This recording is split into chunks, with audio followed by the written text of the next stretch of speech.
Seperti Ya, apa? contohnya begini, kalau kita datang nih untuk berjumpa warga, ketemu tokoh masyarakat, selalu mereka nanyakan, Mhm. abang, bapak ini bawa apa? Kalau kita bawa gagasan, kita hanya bawa ngomong-ngomong, dia Mhm. bilang ini cuma modal ludah katanya. Ini cuma modal omong-omong aja.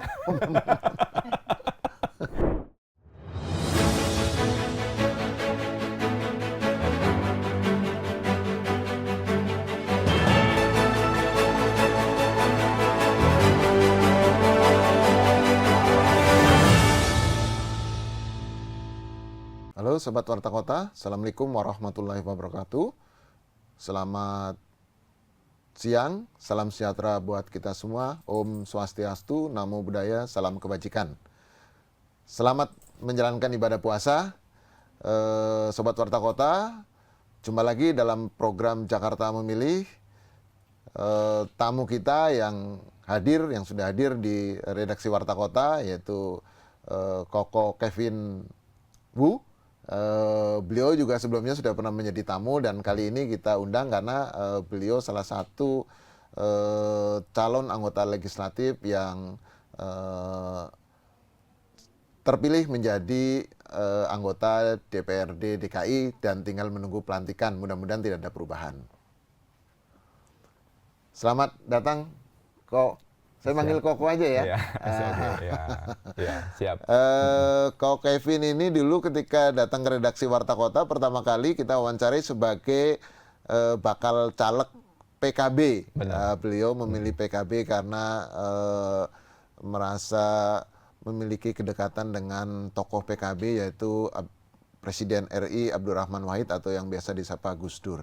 Tetapi dalam perjalanannya saya juga kaget ketika melintasi di satu tempat poster yang sebelumnya latar belakangnya Gus Dur dan PKB tiba-tiba berubah menjadi latar belakang merah, jadi Partai Solidaritas Indonesia. Mungkin bisa dijelaskan Kok, kenapa pindah dari PKB ke PSI dalam waktu yang relatif dekat banget ke pemilunya ya? Ya, betul. Iya, jadi pertama-tama ya terima kasih, ini kesempatan kedua ya bisa menyapa Sobat Warta Kota. Sekaligus juga mengucapkan selamat menunaikan ibadah puasa ya bagi yang melaksanakan. Dan terkait dengan apa yang disampaikan tadi, benar begitu Bang, bahwa awalnya memang tujuan saya untuk memulai karir di politik ini kan saya pengen membawa suatu nilai yang memang ada idealismenya, ada nilai-nilai perjuangannya, bukan sekedar pragmatis. Dan kebetulan saat itu yang terngiang dan teringat hubungan emosional saya itu cukup dekat sama keluarga almarhum Gus Dur dan saya ingat berapa kali perjuangan-perjuangan yang kami lakukan tuh disupport, didukung, termasuk oleh Caimin selaku ketua umum. Jadi saya merasa ada panggilan ketika harus berjuang di jalur politik, saya rasa pilihan pertama saya adalah PKB. Namun kita tahu bersama di beberapa saat sebelum proses pengumuman pencapresan kan tentu ada satu dinamika politik yang juga cukup drastis ya alurnya ya. Dari yang sebelumnya aliansi dengan Pak Prabowo, lalu dengan beberapa langkah taktis gitu ya, ketua umum kita ini langsung berpindah ke jalurnya Bapak Anies ya. Nah tentu saya yang membawa awalnya akar rumput, konstituen, kan punya aspirasi juga Bang. Dan di situ saya juga banyak belajar, menyerap aspirasi dan sebagian besar itu suaranya agak kurang pas gitu kalau dibawa ke jalur itu gitu. Oleh karena itu saya dari awal tadi niatan saya adalah untuk memperjuangkan mereka. Tentu akan sulit bagi saya jika kalau kita nanti nyanyi ini suaranya nggak nyambung nih. Jadi agak sumbang-sumbang kan kurang cantik gitu. Oleh karena itu artinya masuknya gabungnya Pak Muhaimin dengan Pak Anies Baswedan, artinya faktor Anies ini yang kemudian membuat Koko Kevin ini kita ya? Berbeda dengan isu yang tadi disampaikan ke konstituen kira-kira gitu ya. Betul. Nah, oleh karena ini kan kalau kita mau memperjuangkan kan perjuangan suara rakyat, aspirasi masyarakat bawah kita. Nah, kalau suara merekanya ke B tapi kita tetap maksa ke A kan agak berat, Bang. Nah, inilah yang akhirnya saya memahami, saya banyak diskusi dengan tokoh-tokoh dan akhirnya kita harus pada satu titik mengambil keputusan yang kita mesti bersikap. Kan? Suara apa yang kira-kira paling berat untuk kalau misalnya Koko Kevin waktu itu tetap bertahan di PKB misalnya? yang akan berbenturan dengan aspirasi yang akan dibawa. Iya, karena kalau kita bicara secara umum ya, secara umum memang tidak terlalu spesifik, tetapi kan kalau Pak di 02 di awal ini kan memang masih garis arah yang ditujukan kan masih ke nasionalis. Tapi begitu berpindah ini kan agak sedikit berbeda warna taste-nya gitu ya, dan kecenderungannya gitu ya. Nah, jadi inilah yang kita coba membaca juga kebutuhan dan aspirasi mereka gitu Bang. Jadi bukan semata-mata ego saya untuk harus mempertahankan, harus memaksa gitu. Nah tapi karena kita memahami kebutuhannya dan pandangan di sana, dan itu kan yang kita mau suarakan. Iya. Mereka-mereka ini. Di Dapil 10 ya? Iya, saya kan dari Dapil 10 ya, Jakarta Barat ya. Dapil 10 mungkin sebagai informasi itu Kecamatan Taman Sari, Kebon Jeruk, Kembangan, dan Palmerah. Grogol Petamburan juga. Serta Grogol Petamburan, Iya. oke. Ya, nah dari situ akhirnya setelah diskusi dengan para tokoh juga, termasuk tokoh-tokoh di internal PKB, nah akhirnya saya mengambil keputusan bahwa kita harus pindah. Nah pindahnya kemana? Ya saya cari yang memang paling dekat dengan nasionalis tadi. Nah sedangkan terbuka peluang pintu di mana PSI saat itu, dan langsung kita melakukan pendekatan, dan saya merasa ini ya termasuk alam semesta ya, Tuhan Yang Maha Esa ya sepertinya mendukung gitu. Ya. Kok prosesnya begitu mudah, begitu cepat gitu ya. Walaupun kalau kita bicara proses administrasi itu kan tentu banyak hal yang diribetkan gitu ya. Belum lagi lobby-lobby ya. Dan mesti disadari ketika DCS itu kan sudah ada slot-slot para kandidat di situ. Dan itu bisa dimudahkan lah untuk bisa mengisi di sana. Dapat nomor 7 ya? Nomornya sama, di PKB 7, ya? di PSI 7. Kenapa? Karena memang itu pilihan nomornya atau? Enggak, saya dapatnya itu given aja? dari sana, given. Ya. Given. Ya. Dan angka 7 itu yang kemudian membawa keberkahan ibaratnya ya. Orang bilang lucky 7 ya, keberuntungan. Iya. Waktu itu ada nggak perlawanan atau hambatan katakanlah dari PKB misalnya, karena bisa jadi Koko Kevin Wu ini akan diharapkan bisa menjadi memberi sumbangan suara buat PKB gitu, karena kan sebagai tokoh dari etnis Tionghoa ya, sebagai ketua Dharmapala juga misalnya gitu. Dan kemudian mungkin dari PSI, ini gue siapa kok tiba-tiba masuk di injury time misalnya gitu. Ada nggak tantangan seperti itu? Iya, justru itu ya yang saya alami juga. Tentu yang namanya setiap keputusan pasti ada pro dan kontra ya. Memang dari proses kita untuk mengajukan pengunduran juga memang ada yang menyayangkan, kecewa. Tetapi kita mesti lihat segala sesuatu itu kan lebih ke big picture ya. Bukan hanya hal-hal detail sepele yang saya rasa itu kalau dibawa perasaan pasti nggak akan selesai gitu. Tapi kalau kita bisa lihat satu perjuangan yang kita mau perjuangkan ini sesuatu nilai yang lebih besar, saya rasa lebih masuk akal. Pilihan-pilihan kita jadi logis gitu. Dan sebaliknya juga dengan teman-teman di PSI juga tentu ada resisten di beberapa titik gitu ya. Tetapi kita mesti sadarkan bahwa yang kita perjuangkan ini bukan ego pribadi gitu. Bahwa kita mau ngangkat suatu perjuangan yang lebih besar. Bahwa PSI memperjuangkan anti intoleransi, anti korupsi dan lain sebagainya, dan itu terbawa dengan apa yang kita perjuangkan selama ini gitu. Dan saya datang hadir bergabung ke PSI itu bukan sebagai benalu, tetapi saya membawa nilai tambah. Saya tunjukkan apa yang telah kita perjuangkan, apa program kita, apa yang akan kita lakukan, strategi kita bagaimana, dan akhirnya banyak yang bisa menerima, memahami bahwa kehadiran saya ini bukan sebagai ya benalu tadi, tapi saya akan memberi kontribusi gitu. Itulah yang saya sampaikan. Kok Kevin, saya mendengar dan teman saya mengalami langsung bahwa praktik politik uang atau praktik transaksional lah di Jakarta juga masih terjadi. Bahkan ini juga sudah ditulis menjadi disertasi juga ya oleh pengamat politik lah ya, salah satu pengamat politik.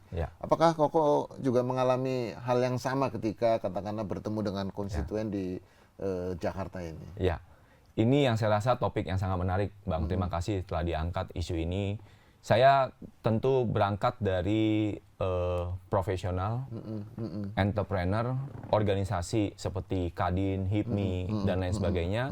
Tentu politik seperti yang kita dengar itu, isu yang berkembang itu, ternyata saya alami. Kalau selama ini kita dengar desas-desus, tetapi begitu kita cemplung, dan udah kepalang tanggung, nggak bisa mundur. Tapi saya beruntung, di dua partai yang saya masuk, baik PKB maupun PSI itu dari awal itu tidak pakai mahar, Bang. Di internal partainya? Di internal partai. Okay. Jadi baik kita sebagai caleg mendapatkan nomor urut dan lain sebagainya, saya bisa katakan karena saya alami itu sama sekali tidak menggunakan mahar. Nah ini yang saya apresiasi. Kalau partai lain saya tidak tahu karena saya belum mengalami, tapi dua ini luar biasa. Jadi saya merasa di tempat yang tepat.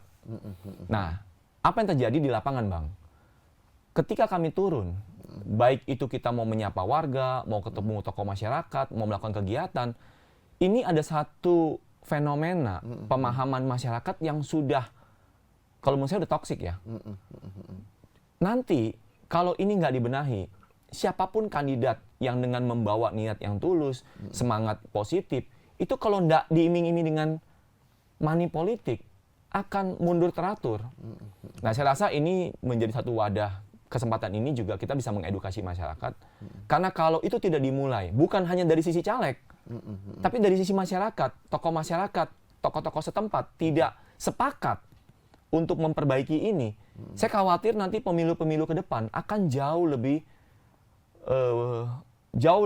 susah bagi orang-orang yang berpotensi punya idealisme, tapi dia tidak punya modal. Ini pasti akan berguguran, Bang. Dan apa akibatnya? Kita hanya menyisakan orang-orang yang bermodal, ya, yang luar biasa besarnya untuk menduduki posisi tersebut. Dan akibatnya apa? Nah itu yang kita coba harus jaga bersama sih, Bang. Contoh konkret yang Anda alami waktu turun ke lapangan seperti apa? Contohnya begini, kalau kita datang nih untuk berjumpa warga, ketemu tokoh masyarakat, selalu mereka nanyakan, abang, bapak ini bawa apa? Kalau kita bawa gagasan, kita hanya bawa ngomong-ngomong, dia bilang ini cuma modal ludah katanya. Ini cuma modal omong-omong aja. Saya rasa ini juga kurang bijak, Bang ya. Kalau memang masyarakat kita ini dibiarkan, dikondisikan bahwa hanya mau menerima kalau caleg itu bawa upeti, bawa sesuatu, bahkan bawa amplop. Berarti waktu itu upeti dan amplop yang dibawa banyak dong sama Koko Kevin. Inilah, Bang, menariknya, Bang. Saya sejak awal mau itu masyarakat, apakah itu tokoh masyarakat atau tim saya yang bergabung, saya katakan dari awal, saya akan menggunakan strategi no money politik dan saya tidak akan ada strategi serangan fajar, tidak ada amplop-amplopan. Jadi ini akan saya lakukan. Bagi masyarakat, tokoh masyarakat ataupun tim saya yang mau bergabung itu akan mensortir sendiri, Bang. Akan mensortir dengan sendirinya. Cuman paket-paket sembako kan ada kan? Ada. Itu kan kita nggak ada modal, Bang. Cuman dalam hal ini saya bilang money politik adalah quote and quote membeli suara masyarakat. Betul, ya. Yang dan itu memang terjadi. Saya sendiri ada teman cerita dia dikasih sesuatu, artinya di Jakarta itu terjadi. Iya. Nah, program-program kita pada umumnya bentuknya seperti tebus murah, Bang. Kita bikin paket sembako, mereka tetap harus mengeluarkan uang, tetapi tidak ada iming-iming atau tidak di penghujung modelnya menggunakan amplop, ya. Orang sebutnya serangan fajar gitu, Bang. Dengan transaksional sekian rupiah untuk mendatangkan berapa kursi, berapa suara gitu. Atau dengan tukar sampah itu ya. Tukar sampah kita ada lakukan jadi juga. Setengah edukasi juga. Kita ya? mengedukasi masyarakat khususnya buat mereka-mereka yang memang kita lihat secara lingkungan masih belum tertata. Kita adakan program yang kita sebut sampah menjadi emas, Bang. Nah, di mana kita mengedukasi memilah sampah kartun, kardus, atau sampah plastik. Nah, kita bekerja sama dengan bank sampah untuk itu menjadi nilai rupiah ya. Ada nilai rupiahnya, baru kita jadikan itu nilai rupiah. Itulah kita jadikan sembakonya, Bang. Jadi menurut Ko Kevin, terpilih menjadi caleg di Dapil 10 itu apa karena faktor sembako atau karena menyampaikan gagasan atau karena apa kira-kira? Saya boleh katakan, walaupun ini belum resmi diumumkan secara KPU, tetapi dengan melihat perolehan suara yang mencapai 12.033 suara, Bang. Saya merasa sangat bersyukur dan saya mau membuktikan bahwa masih bisa caleg itu mendapatkan suara yang begitu besar tanpa money politik, Bang. Jadi apa yang kita lakukan ya, ini perpaduan berbagai faktor. Ada unsur program-program yang efektif, tepat guna. Ada juga tadi seperti tadi sampah jadi emas, tebus murah, itu kan bagian dari strategi ya. Ada juga yang memang bentuknya idealisme, Bang. Jadi di banyak kesempatan setiap saya dan tim turun, kita mengedukasi masyarakat tentang tadi jauhi money politik.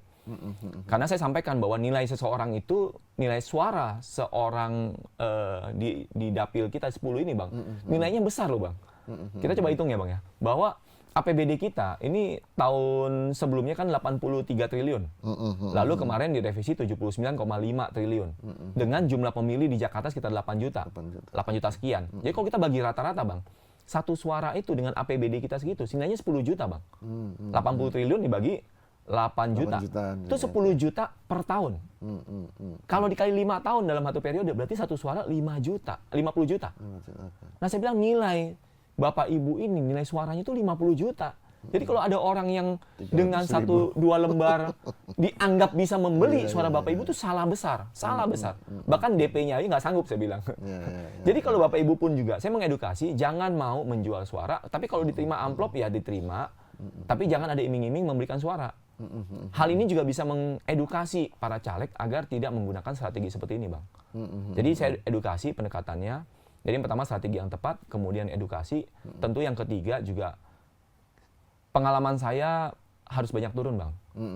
Dengan banyak turun menyentuh banyak sekali masyarakat yang juga memberikan masukan kepada kami dan tim bahwa ya bagi mereka tidak banyak caleg yang mau turun ke bawah gitu, Bang. Itu sih yang saya rasa cukup efektif gitu. Kalau dari 4 kecamatan ya? 5 kecamatan itu kira-kira mayoritas pemilih Anda itu terkonsentrasi di kecamatan mana tuh? Yang pertama di Grogol Petamburan, yang kedua di Taman Sari, yang ketiga di Kembangan, baru Kebonjeruk dan Palmerah terakhir. Kenapa daerah-daerah tersebut yang banyak memilih Koko Kevin? Yang pertama mungkin karena konsentrasi kita juga kan span jangkauan kan terbatas, Bang. Saya mempelajari sosiologinya, demografinya, geografisnya. Saya sebelum turun itu ya saya mengamati hal-hal seperti itu. Jadi saya melihat yang paling tepat dan mampu kita jangkau itu memang nggak akan terlalu besar. Kalau kita hanya kan tadi strategi saya kan turun ke lapangan. Kalau turun ke lapangan itu saya udah hitung dengan jumlah waktu kampanye 75 hari, Bang ya. Itu saya sehari itu satu kelurahan. 3-5 RW waktu itu. Dan 2 minggu sebelum kampanye selesai, di bulan Januari itu, saya turun di 3 kelurahan satu hari. Nah, jadi saya bagi sama tim tuh. Wah, itu luar biasa kita kebut-kebutannya. Ya. Jadi ya dengan cara membaca kita peta seperti itu, ya jangkauan saya hanya seperti itu, Bang. Itu kan daerah-daerah Taman Sari, Grogol Petamburan itu relatif daerah-daerah padat kan ya? Betul. Daerah padat penduduk. Apakah juga mereka itu begitu antusias misalnya ketika Koko Kevin kan tandem dengan Mbak Grace Natali ya misalnya kayak gitu. Apa karena faktor tandemnya itu sehingga sambutan masyarakatnya mungkin lebih bisa jadi kan karena juga di PSI kan juga Ibu Grace Natali ini kan sangat populer dan beliau juga punya fans sendiri dan saya juga ikut membaca kondisi itu, maka kami di DPRD akan sangat terbantu jika bisa tandem di DPR RI yang memang cukup kuat ya. Jadi itu ada faktor juga membantu. Dan tapi rasanya PSI nggak lolos ke parlemen kan ya? Kita masih nunggu kan belum putusan, Bang. Tentu kalau sebagai kader ya kita berharap. Suara Grace Natali juga tertinggi juga di Jakarta 3 ya. Setahu saya dia tertinggi. Anda itu masuk di PSI itu kan pertama injury time dan kemudian kalau saya lihat di daftar caleg PSI di Dapil 10 itu kan hampir semuanya itu kan pengurus-pengurus partai ya. Mulai dari Satya itu yang Satya Wiguna yang pengurus di DPP ya, salah satu ketua gitu kan. Betul. Dia dulu 5 tahun lalu dia caleg untuk tingkat DPR pusat. Kemudian ada si Neneng ya. Neneng itu yang incumbent gitu loh. Kemudian ada ketua PSI Jakarta Barat, ada sekretaris dan segala macam. Kira-kira gimana Anda menghadapi persaingan di sisi internal itu? Kan beberapa yang muncul, isu yang muncul itu kan ada juga partai-partai lain yang suara temannya itu diambil misalnya kayak gitu. Karena ini orang baru nih baratnya gitu. Sementara yang caleg asli dari partai, pengurus partai suaranya relatif lebih kecil. Nah, bagaimana Anda menghadapi situasi seperti itu gitu? Iya, yang pertama kita apresiasi ya bahwa partai PSI bisa sampai hari ini berkat juga teman-teman yang ada di struktur ya. Saya tahu perjuangan mereka begitu besar, perjuangan mereka begitu luar biasa ya untuk membuat PSI ini, bahkan saya cerita ketika verifikasi KPU harus meloloskan PSI sebagai partai peserta pemilu, itu effortnya mereka itu luar biasa. Termasuk Pak Satya, sampai Musik Keliling Indonesia, kemudian juga Bro Anthony Norman, itu sebagai Ketua DPD Jakarta Barat juga effortnya luar biasa ngebantu. Dan struktur-struktur yang lainnya. Namun ketika kita bicara tentang Pileg, ini kan bukan sekedar bicara tentang struktur partai ya. Tetapi partai PSI ini bisa diperkuat juga kalau kita punya anggota dewan yang mampu mengorganisir suara ya, bisa masuk ke dalam. Jadi antara mendirikan, menjalankan ini satu hal partai, tetapi untuk membuat partai kita berbobot, punya suara yang besar juga ini hal yang berbeda nih. Memang saya tidak berkesempatan untuk bisa berpartisipasi dalam membentuk dan membawa PSI sampai hari ini. Ya ini kan mungkin karena jalan yang berbeda ya. Tetapi kontribusi yang saya bisa bawa ketika saya menjadi caleg adalah saya bisa membawa suara-suara yang ngambang-ngambang, yang abu-abu, yang nggak jelas ini juga jadi support militan ke PSI. Ini satu hal kontribusi yang berbeda kan. Oleh karena itu kita mesti memisahkan peran tadi. Ketika kita bicara tentang pencalekan, bahwa ini kita nggak lagi bicara tentang jasa kemarin bagaimana, enggak. Tapi kita bicara tentang bagaimana kita bisa mempengaruhi masyarakat nih, atau bisa membawa mereka ini masyarakat mendukung PSI. Saya rasa ini adalah satu arena pertarungan yang berbeda, sama jasa-jasa para pengurus yang seperti itu ya. Nah oleh karena itu tentu ini saya hanya berikhtiar bahwa saya akan melakukan yang terbaik. Jadi ketika di partai sebelumnya pun saya tetap berusaha. Saya membentuk posko di setiap titik yang kita masuk. Kita juga berkolaborasi, kita join sama tokoh-tokoh masyarakat. Saya juga membentuk titik-titik simpul itu UKM-UKM, Bang. UKM-UKM untuk kita bawa, kita endorse, kita support mereka, kebutuhan mereka kita coba penuhi, dan lain sebagainya. Itu adalah kerja-kerja lapangan tuh. Kerja-kerja lapangan yang saya nggak tahu bagaimana caleg-caleg lain lakukan seperti apa. Tetapi itu yang kami lakukan. Dan ini akan membawa dampak. Jadi ketika kita menganalisa satu kondisi di lapangan tadi, kita tahu ini titik kebutuhan masyarakatnya, kita perjuangin, kita lakukan. Contoh kita bantu beberapa UKM seperti ayam goreng, pecel lele, gado-gado. Kita perbaikin tampaknya.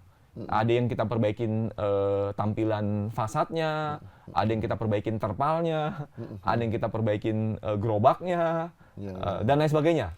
Oke, kehadiran Anda di Dapil 10 ini apakah sejauh ini cukup memberikan kontribusi atau hanya mengganti caleg, karena sebelumnya Neneng itu, kemudian sekarang Kevin Wu. Memang PSI kan di Jakarta tambah 1 kursi ya kalau hitung-hitungan sampai saat ini gitu. Tapi di Dapil 10 kan masih tetap hanya 1 kursi gitu. Iya. Saya rasa itu saya sulit ya menjawab itu ya. Apakah saya menggantikan atau enggak, saya enggak tahu. Tetapi kan kalau kita lihat dari perolehan suaranya Sisneng itu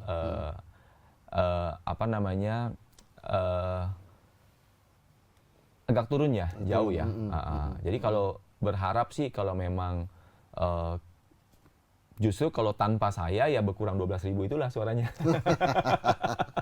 Ya kira-kira begitu kan. Jadi ada 12.000 sekian ya yang tambahannya kira-kira iya, gitu. kira-kira begitulah. Oke, kalau saya baca beberapa janji yang pernah kau Kevin sampaikan ke publik kan antara lain soal isu stunting lah ya, kemudian yaitu mungkin mengedukasi sampah segala macam kayak gitu, dan janji akan mudah dihubungi kira-kira ketika nanti sudah menjadi anggota dewan. Nah bagaimana nanti merealisasikan janji-janji tersebut ketika nanti sudah resmi menjadi anggota DPRD DKI? Saya concern ini karena saya kan banyak bergabung di organisasi nasional seperti di Kadin Indonesia, saya di pengurus pusat, Bang. Mulai dari digitalisasi, industri kreatif, dan lain sebagainya. Satu kesimpulan saya sebenarnya yang paling mengkhawatirkan saat ini adalah sebenarnya SDM, sumber daya manusia. Dengan sekarang terjadinya globalisasi di mana-mana, lalu ada krisis ekonomi yang terjadi secara global, lalu sekarang kalau teman-teman yang concern di dunia digital itu sebenarnya AI itu bisa berupa peluang sekaligus ancaman. Okay. Nah, jadi saya nggak tahu berapa banyak orang memahami hal ini gitu. Oleh karena itu, concern saya sebenarnya adalah saya mau nih ketika program-program kita di Kadin dan lain sebagainya, juga saya mendorong sebenarnya peningkatan kualitas sumber daya manusia kita, Bang. Itu yang pertama. Yang kedua, sebenarnya saya mendorong juga penciptaan lapangan pekerjaan, tetapi bukan dengan cara konvensional, tetapi dengan cara yang lebih masa depan, seperti arahnya ke digital lah. Karena yang saya melihat bahwa ke depannya nanti lapangan pekerjaan formal kita akan terus turun. Dengan semakin berkurangnya perusahaan yang membuka lapangan usaha, ya, dengan semakin ketatnya persaingan hari ini, di mana setiap orang sebenarnya harus diajarin tentang survival skill di dunia ekonomi. Nah, inilah kondisi-kondisi yang sebenarnya saya menjadi concern ketika saya di Kadin. Maka ketika saya mendapat kesempatan untuk bisa menjadi anggota dewan di DKI, itu hal juga yang saya rasa concern yang sama. Saya mau, apalagi kan tadi sebentar isunya adalah Jakarta akan berpindah ibu kota. Tentu pasti akan ada tantangan baru, ada ancaman baru. Nah, di mana kita lebih sadar nggak bagaimana nih peluang-peluang yang pergi ini, gimana kita gantikan dengan peluang yang lain misalkan. Nah, oleh karena itu, concern saya tetap di dua hal. Yang penting pertama itu di sumber daya manusia, yang kedua sebenarnya penciptaan lapangan pekerjaan. Nah, sumber daya manusia ini apa yang harus dilakukan? Nanti turunannya termasuk kemarin di kampanye yang jangka pendek yang bisa saya lakukan adalah saya membantu UMKM itu supaya mereka eksis. Banyak dari mereka kita ajarkan tentang digitalisasi. Contoh, banyak dari mereka itu tidak paham tentang pencarian di Google misalkan. Nah, kita edukasi mereka dan kita bentuk tim untuk bantu mereka supaya ditemukan di Google. Nah, misalkan gado-gado lili misalkan di Jelambar. Ketika kita ketik sebelumnya nggak ketemu, Bang. Tapi sekarang kita masukin indeksnya ke Google, kita bikinin di Google Business, kita masukin ke Google Map dan lain sebagainya. Sekarang bisa ditemukan, gitu loh. Nah, itu contohnya ya. Jadi pedagang-pedagang kecil ini, walaupun dia sebutnya UMKM, tapi tetap kita bantu mereka. Nah, yang pertama itu. Yang kedua juga kita konekin tentang digital payment-nya. Kalau dulu hanya terima uang cash. Nah, sejak pandemi kan kecenderungan orang menggunakan uang cash ini terus turun. Terus makin turun. Nah, kalau mereka tetap mempertahankan cara pembayaran seperti itu kan akan usang nanti. Beberapa orang, teman-teman saya udah mulai quote and quote agak jijik kalau megang uang kertas. Nah, jadi sekarang kita ngomongnya udah pakai digital payment. Nah, bagaimana mengconnect digital payment agar mereka bisa diterima pembayarannya? Kita ajarin mereka. Kita lakukan itu. Nah, itu contoh-contoh jangka pendek yang kemarin yang bisa kita lakukan. Nah, tentu nanti dengan kita sebagai anggota dewan, ya tentu program-program yang sejenis, yang segaris, yang serupa, yang kita coba implementasikan, Bang. Yang pertama tadi fokusnya adalah pengembangan sumber daya manusia. Yang kedua adalah peningkatan sebenarnya lapangan pekerjaan. Ini yang penting, jangan sampai... Lapangan pekerjaan di Jakarta nanti diarahkannya kemana nih? Nah, ini, bahwa kita jangan lagi berpikir anak-anak kita ini nanti ke depan ini bekerjanya seperti kantoran gitu loh. Karena sekarang pekerjaan alternatif mulai bermunculan.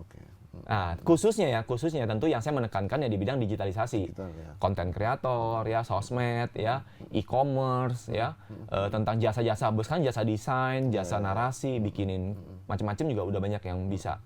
Jadi saya rasa ini yang mesti kita edukasi nih. Nah, kemudian terkait tadi dengan kemudahan untuk dihubungi. Memang inilah satu program yang menurut saya ketika saya turun ke lapangan banyak orang membutuhkan ini. Karena ketika masyarakat di masa kampanye mudah sekali menemui caleg-caleg, tapi ketika nanti masa normal, mereka kesulitan. Ketika mereka punya keluhan KJP, mereka punya keluhan BPJS, mereka keluhan banjir, dan lain sebagainya, belum tentu bisa di-solve oleh eksekutif, tapi ketika mau mencari atau mau mengadu ke ini nggak bisa. Oleh karena itu, saya akan meneruskan ini, Bang. Kami kan punya posko selama kampanye, saya akan meneruskan posko-posko kita. Jadi bukan dibukanya 5 tahun sekali? Oh, enggak. Ini akan tetap dibuka ya? Kita tetap akan buka posko kita. Saat ini sudah punya posko tuh di wilayah Glodok, ya, Pinang Sia, kemudian di Jelambar, Jelambar Baru, kemudian di Wijaya Kusuma, Ya, itu yang kita punya fisik, posko fisik. Ada 5 ya? Ada 5 titik saat ini. Kemudian juga untuk online tetap kita juga ada nomor yang bisa dihubungin, sosial media segala macam. Nah ini yang kita akan buka bang, kanal-kanalnya. Tentu Nomor kan, handphone mungkin bisa sebutin? nomor handphone boleh ya, kalau boleh disebutin ya. Iya, Oke iya. ya, 088 98 777 8899 ya. Jadi Ini nomornya Koko Kevin atau nomor ajudan ini? saya ada admin, karena Oke. kalau semua hubungin saya tentu nggak bisa tidur nanti bang. Tapi itu nomor pasti kita bisa pantau, Iya, iya. ya kita bisa pantau nomor Iya, itu, iya, karena iya. saya pernah ngalamin bang, saya memahami kan kita melayani ribuan orang. Iya, iya. Ya kalau semua WA aja buat ngebales WA itu 2 jam nggak cukup. Iya, iya, iya. Jadi tetap kita ada sistem untuk sistem pelaporan. Jadi monggo silakan dengan menghubungi nomor itu, tentu menghubungi saya juga. Saya bisa menjangkau dan bisa membaca. Nah, soal isu stunting nih, sekarang kan di tingkat nasional juga masih ada penggodokan segala macam ya, bahkan nanti bisa memperbesar utang segala macam. Nah, nanti Iya. di Jakarta nih, Koko Kevin, bagaimana nih merumuskan bantuan untuk stunting dan anak-anak Iya. makan siang gratis ini? Iya, iya. Nah ini terkait dengan stunting ini kan bahwa apa yang kita lakukan di kampanye kemarin, kita lakukan secara konkret dengan memberikan bantuan telur, Bang. Jadi tebus murah telur, kita bikin bantuan langsung ke ibu-ibu, ke PKK, ke RT RW ya. Ini supaya juga bukan hanya si anak tapi pada si ibunya juga. Itu program-program yang kita lakukan. Kita bekerja sama dengan beberapa supplier, bisa dapat harga yang sangat murah, tebus murah, tentu itu kita subsidi lah, Pak. Ini akan diteruskan program ini? Kita akan teruskan, tapi intensitasnya kayaknya mungkin berbeda sama kampanye ya. Oke. Tentu masalah budget, masalah macam-macam ya.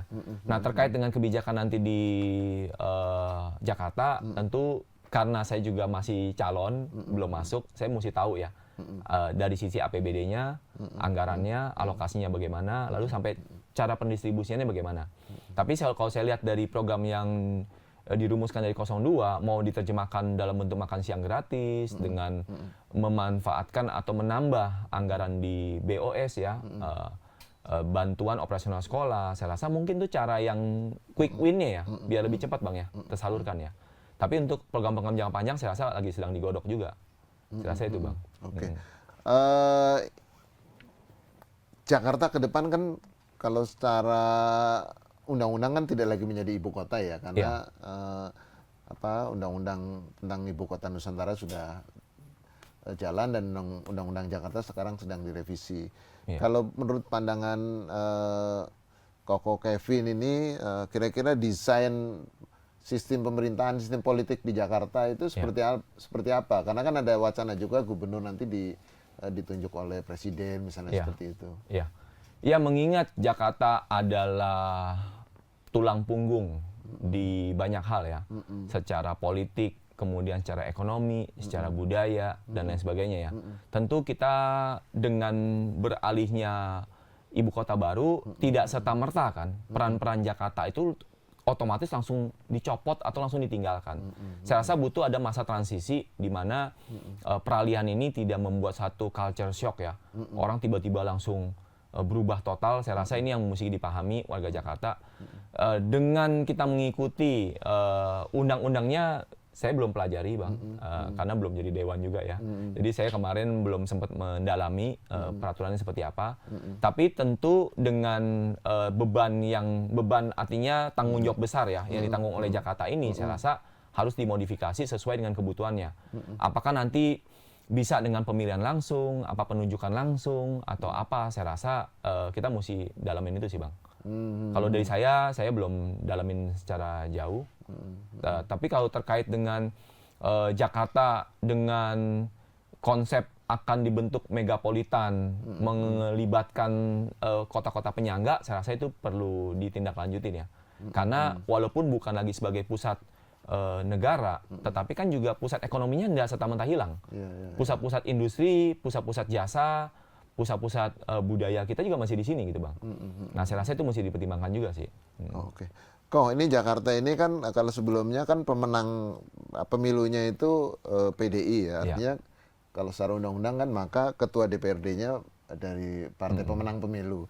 Nah berdasarkan hitungan yang sekarang sudah dilakukan di tingkat KPU provinsi, kan peraih suara terbanyaknya tuh PKS ya, artinya kemungkinan ketua DPRD-nya dari PKS juga kan sebagai partai pemenang pemilu.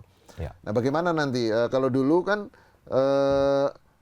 ibaratnya PSI dengan PDI sama-sama nasionalis lah, nanti dengan PKS yang selama ini berbeda cara melihat satu hal lah misalnya gitu. Apakah nanti akan banyak secara internal akan lebih banyak mengkritisi pimpinan DPRD-nya misalnya seperti itu? Iya, kalau kita melihat dari dinamika itu kan bahwa yang namanya ketua kan juga tidak serta-merta menjadi otoriter gitu ya. Tentu kan juga ada fungsi-fungsi dewan di mana pengambil keputusan juga mesti hendaknya dimajukan musyawarah mufakat.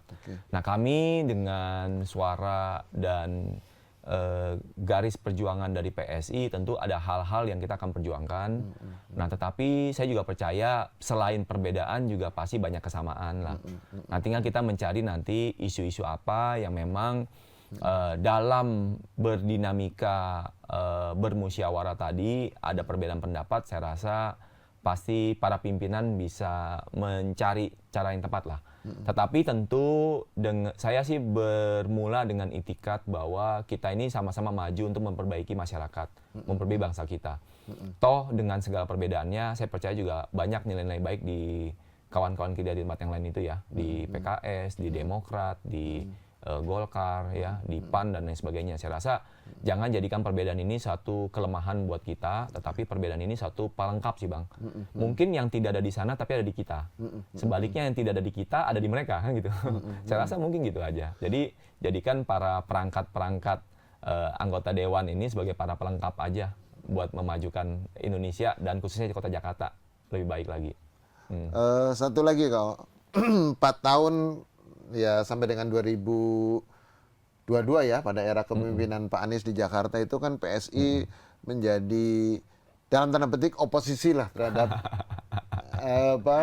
gubernur ya, selalu kritis terhadap eksekutif. Nah, ke depan apa sikap kritis ini akan tetap dipelihara atau melihat siapa yang jadi gubernur? Iya, saya rasa itu ciri khasnya PSI.